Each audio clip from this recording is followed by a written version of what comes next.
Hello. എന്നും വിചാരിക്കും video ഇടുമ്പോൾ വോയിസ് ഓവർ ചെയ്തിടണമെന്ന്. എന്ത് ചെയ്യാനാ, ഭയങ്കര മടിയാണ്. മാത്രമല്ല ഞാൻ കൂടുതലിടുന്ന 1 മിനിറ്റ് വീഡിയോ ആണല്ലോ. 1 മിനിറ്റിനുള്ളിൽ ശ്വാസം അടക്കി പിടിച്ച് പറഞ്ഞു തീർക്കാൻ എനിക്ക് പറ്റത്തില്ല. അതുകൊണ്ടാണ് പാട്ടൊക്കെ ഇട്ട് അഡ്ജസ്റ്റ് ചെയ്യുന്നത്. അതാ എളുപ്പവും. വീഡിയോ ഒക്കെ എടുത്ത് എഡിറ്റ് ചെയ്ത് ഒരു പാട്ടൊക്കെ സെലക്ട് ചെയ്ത് അപ്ലോഡ് ചെയ്താൽ പിന്നെ ആ കാര്യം അങ്ങ് കഴിഞ്ഞു. എന്നാൽ വോയിസ് ഓവറിന് പോയാൽ കുറച്ച് ടൈമൊക്കെ എനിക്ക് എടുക്കും. അതിനെനിക്ക് സ്ക്രിപ്റ്റൊക്കെ എഴുതണം. എന്നാൽ പിന്നെ ഇന്ന് മടിയൊക്കെ മാറ്റി വെച്ചൊരു വോയിസ് ഓവർ വീഡിയോ ആയിക്കോട്ടെ എന്ന് കരുതി. സ്കൂൾ തുറന്നേ പിന്നെ ലഞ്ച് ബോക്സ് സീരീസ് ഞാൻ സ്റ്റാർട്ട് ചെയ്തിട്ട് 1 മാസമായി. ആകെ 4 വീഡിയോ ആണ് അപ്ലോഡ് ചെയ്തത്. വെളുപ്പാങ്കാലത്ത് ആടിത്തൂങ്ങി വീഡിയോ എടുക്കാനുള്ള മടി കൊണ്ടാകട്ടോ. അപ്പം കഥ പറയാൻ തുടങ്ങിയാൽ പിന്നെ വന്ന കാര്യം പറയാൻ മറക്കും. ഇന്ന് എൻ്റെ പിള്ളേരുടെ ഇഷ്ടപ്പെട്ട എൻ്റെ മാസ്റ്റർ പീസ് ഐറ്റമായ പനീർ ബട്ടർ മസാലയാണ് ലഞ്ചിന് ഞാൻ കൊടുത്തു വിടുന്നത്. കൂട്ടത്തിൽ പോക്കറ്റ് ചപ്പാത്തി. ഇതുണ്ടാക്കാൻ എൻ്റെ കയ്യിൽ ബട്ടർ ഇല്ലായിരുന്നു. അതുകൊണ്ട് നെയ്യ് വെച്ച് ഞാൻ അഡ്ജസ്റ്റ് ചെയ്തു. വലിയ പണിയൊന്നുമില്ല. 1.5 സവാള, 2 തക്കാളി, ഇത് ക്യൂബായിട്ട് അരിയുക. പിന്നെ ഒരു ചെറിയ കഷ്ണം ഇഞ്ചി, 5-6 അല്ലി വെളുത്തുള്ളി, പിന്നെ കുറച്ച് സ്പൈസസ്, പെരുംജീരകം, പട്ട, ഏലക്ക, ഇതൊക്കെ ഇല്ലേ. പിന്നെ 2 സ്പൂൺ പഞ്ചസാര, ആവശ്യത്തിന് ഉപ്പ്. പിന്നെ ഞാൻ തലേദിവസം കുറേ ബദാം സോക്ക് ചെയ്യാൻ വെച്ചിരുന്നു. പകരം കാഷ്യൂനട്ടും ഇടാം. എൻ്റെ കാഷ്യൂനട്ട് ഇല്ലായിരുന്നു. പിന്നെ 1 സ്പൂൺ നെയ്യ് ഇടാം. പിന്നെ ലാസ്റ്റ് 1 കപ്പ് മിൽക്ക്. എന്നിട്ട് ഒരു ദാക്ഷിണ്യവും വേണ്ട, 5-6 വിസിൽ. അത് വെന്ത് വരുമ്പോഴേക്കും നമുക്ക് ചപ്പാത്തി ഉണ്ടാക്കാം. ലഞ്ച് ബോക്സിനുള്ള ചപ്പാത്തി ഞാൻ എപ്പോഴും ഗീയോ ബട്ടറോ ഒക്കെ വെച്ച് പോക്കറ്റ് ചപ്പാത്തിയായിട്ടാണ് ഉണ്ടാക്കുന്നത്. അതാകുമ്പോൾ ടേസ്റ്റും കൂടുതലാണ്, കുറച്ചുകൂടി സോഫ്റ്റായിട്ട് ഇരിക്കുകയും ചെയ്യും. പിന്നെ ഒരു കാര്യം, ഞാൻ ഇടയ്ക്ക് ഒരു വീഡിയോ ഇട്ടതിൽ ചപ്പാത്തി ഡയറക്റ്റ് ഫ്ലെയിമിൽ വെച്ച് ഉണ്ടാക്കുന്നത് കണ്ട് 2 പേര് എനിക്ക് പേഴ്സണലായിട്ട് മെസ്സേജ് അയച്ച് പറഞ്ഞു അങ്ങനെ ചെയ്യരുത്, അത് ഹെൽത്തി അല്ലാന്ന്.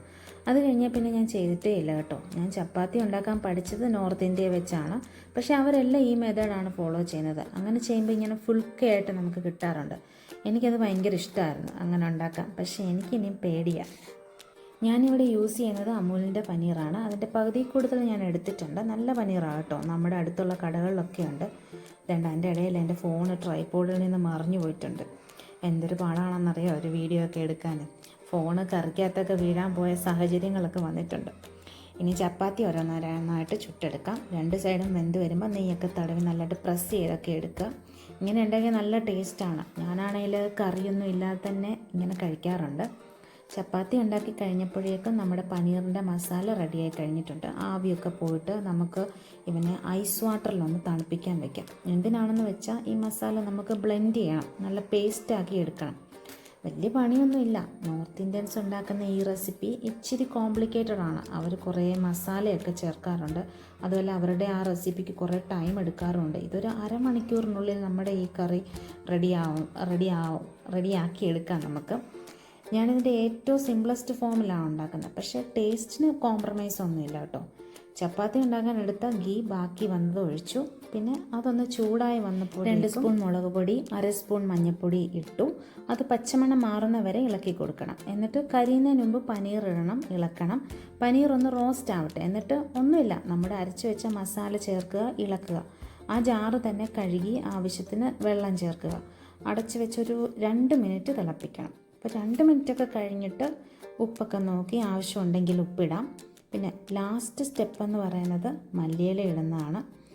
മല്ലിയില ഇട്ടില്ലെങ്കിലും കുഴപ്പമില്ല. പക്ഷേ ഇതിനകത്ത് ഇടേണ്ട മറ്റൊരില എന്ന് പറഞ്ഞാൽ മേത്തി ലീവ്സാണ്. മേത്തി എന്ന് പറഞ്ഞാൽ നമ്മുടെ ഉലുവയിലയില്ലേ, അതാണ് ഇമ്പോർട്ടൻ്റായിട്ട് ഇടേണ്ടത്. പക്ഷേ എൻ്റെ കയ്യിൽ മേത്തി ലീവ്സ് ഇല്ലായിരുന്നു. അതുകൊണ്ടാണ് ഞാൻ മല്ലിയില ഇട്ടത്. ഈ മേത്തി ലീവ്സ് നമ്മുടെ ഒട്ടുമിക്ക കടകളിലും ഇങ്ങനെ ഡ്രൈ ആയിട്ട് കിട്ടാറുണ്ട്. അത് വാങ്ങിച്ച് നിങ്ങൾക്ക് ഇടാം. അപ്പം നമ്മുടെ പനീർ കറി റെഡി ആയിട്ടുണ്ട്. പനീർ ബട്ടർ മസാല ഇതെല്ലാം പെട്ടെന്ന് പാക്ക് ചെയ്ത് വെക്കണം. ചപ്പാത്തിയൊക്കെ കഴിക്കാനുള്ള എളുപ്പത്തിന് മുറിച്ചാണ് ഞാൻ വെക്കുന്നത്. ഇതിൻ്റെ ഗ്രേവിയാണ് ഇവർക്ക് കൂടുതൽ ഇഷ്ടം. എന്നാലും പനീറും കഴിക്കും. ഒരു ചെറിയ എരിവും പുളിയും മധുരവും ഒക്കെ ആയിട്ട് നല്ല ടേസ്റ്റാണ്. പിള്ളേർക്കൊക്കെ നന്നായിട്ട് ഇഷ്ടപ്പെടും. അപ്പോൾ എല്ലാവരും ട്രൈ ചെയ്ത് നോക്കണം. അപ്പോൾ വീഡിയോ ഇഷ്ടമായാൽ ലൈക്ക് ചെയ്യണം, കമൻറ്റ് ചെയ്യണം. അപ്പം മറ്റൊരു വീഡിയോയിൽ ഉടനെ കാണാമെന്ന് പ്രതീക്ഷിക്കുന്നു. അപ്പോൾ എല്ലാവർക്കും നല്ലൊരു ദിവസം ആശംസിക്കുന്നു.